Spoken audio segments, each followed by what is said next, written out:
Coming on, Jerome's mandatory mini camp starts today, and stretches out through Wednesday and Thursday. Vikings have had 100% attendance at OTAs and mini camp work.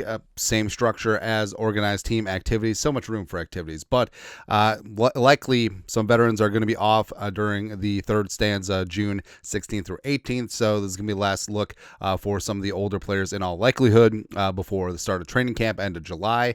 And the Vikings have been getting some great work done. Everyone's looking sharp. Everyone's working through things. And, perfection is the enemy of success, or whatever McCarthy spewed about a couple weeks ago, right? But Aaron Jones, as well as Jordan Mason, remaking that running back room. It's going to be fantastic. Donovan Jackson, for real. First round pick. Likely taking over that starting left guard spot. You're going to be good to go. Also, free agents, Jonathan Allen, Javon Hargrave, good to go. We're in that massive brace on that right arm with that torn tricep, but he's going to be good to go for training camp and into the season, as well as Justin Jefferson showing up and showing out. Voluntary portion of OTA is obviously going to be there. A mandatory showing up with leadership, as well as just love for the game and all that good stuff. And, of course, yes, Jonathan James, McCarthy, everything rests on his shoulders right now. No pressure. No pressure. But here are seven Vikings minicamp storylines to watch for. Number one, obviously, yes, how does JJ look? So, McCarthy has had a little bit of fits and starts. Like, he's had some brilliant ass plays. He's had some working through stuff, a little bit of hesitation at times, but that's expected for a first-time starting quarterback. And I love that he's getting every single rep in. I love that he's spent the bulk of this offseason at the facility, getting that work in, watching film, camaraderie ship with his teammates, and him getting every single first-team rep.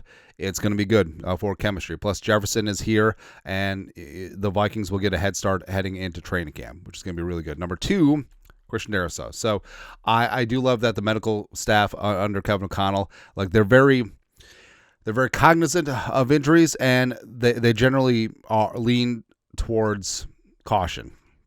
Right, getting a player back 110% before he is back on the field. Now, Darrisaw hasn't participated in the team work during OTAs, but having him on the field off to the side, doing all that stuff, and ideally knocking on all the wood, having him good to go for the start of training camp, because there is a bit of chemistry that you would like to build between him and Donovan Jackson at that on the left side of the offensive line.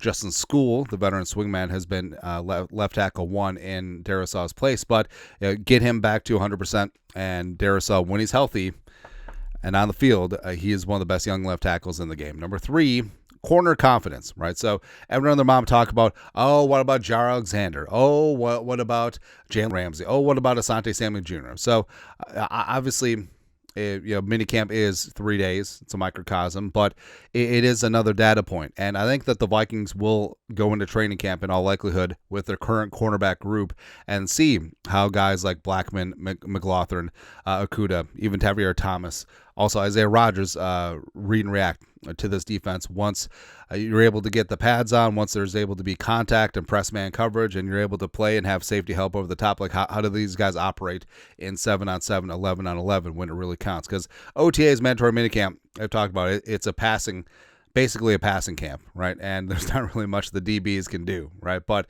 how does Makai come back from the knee, new to year two? Okudah resurrecting his career. Isaiah Rodgers signed the free agent deal. Ideally see him as an every down player. How they look, right? So that's what it comes down to. And if there's some questions, then all of a sudden the Vikings may make some moves in that cornerback department. But I think that it'll lead into training camp. Number four, the receiving core wants some more. So obviously Justin Jefferson, the best wide receiver in the game.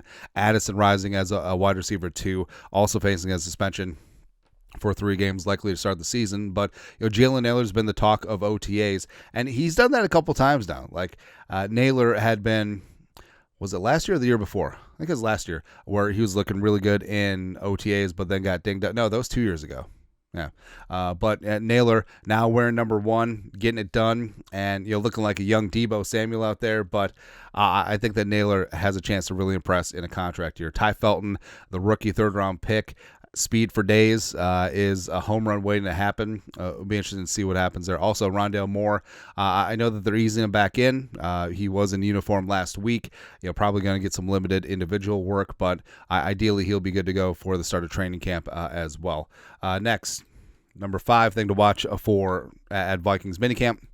Fries and more. So again, 2 other players just touched on Rondale Moore, but 2 players come back from injury. I got the Fries. I'll cross your eyes, right? And the key thing is, of course, the regular season, and ideally getting some more work in training camp. Fries coming off of that broken leg, Rondale Moore coming off that ACL, and they'll be ready when they're ready. And with Fries, he obviously has chemistry with Ryan Kelly, been at his flank for a number of years in Indianapolis, but also communication and getting on the same page as Brian O'Neill, who, O'Neill and Fries could be on that right side for many, many years to come, just like Darrisaw and Jackson on the left side. But, Fries getting all up in there. Blake Brandel's been filling in at first-team right guard in his stead, but ideally getting Fries out there. Also, it'd be nice to get Fries in some Vikings gear, so we actually get to see what 76 looks like, as opposed to just seeing him on a boat or in Colts gear. Next up, number 6, new contracts. So a couple players could be up for an extension, notably backup tight end Josh Oliver. Well, it's even unfair to call him a backup tight end because he plays a significant number of snaps. He's one of the best blocking tight ends in the game. He's in a contract year right now. I ideally would like to keep him around a long time. Same thing with Brian O'Neill. So the Vikings could significantly reduce O'Neill's cap charge this year by extending him and freeing up some more space to potentially roll over in 2026, but also keeping him in the fold long term. One last major contract before his time in purple is up could make some sense. Also, obviously, jumping Josh Metellus heading into a contract season. There's scuttlebutt that Metellus is having a hold in during OTAs and may continue into mandatory minicamp, but it does sound like teams, the sides are close. So it would be great if the Vikings announced a extension of a fan favorite to round out mandatory minicamp. Lastly, number 7. First team O-line. So like we mentioned, it had been School in at left tackle for Darrisaw. It had been Blake Brandel in a right guard for Will Fries. Now, does that hold up? Are there some switcheroos going on? Are Fries or Darrisaw able to step back in? Again, don't need to rush things, but get things good to go. Give yourself an extra 6 weeks before training camp. But what about Walter Rouse? What about Michael Juergens? What about Henry Bird? What about Marcellus Johnson? Right. So we'll see what happens there in terms of who's filling in, but also, what does that second team unit look like as well? So I think that the Vikings are going to have a great first team offensive line, but depth is extremely important too, as we've seen in recent years. But that's it. That's at 7. Siete. Vikings minicamp storylines to watch this week. Let us know your thoughts. Our thoughts, comment section. You guys are the best you know what to do. Skol, production value.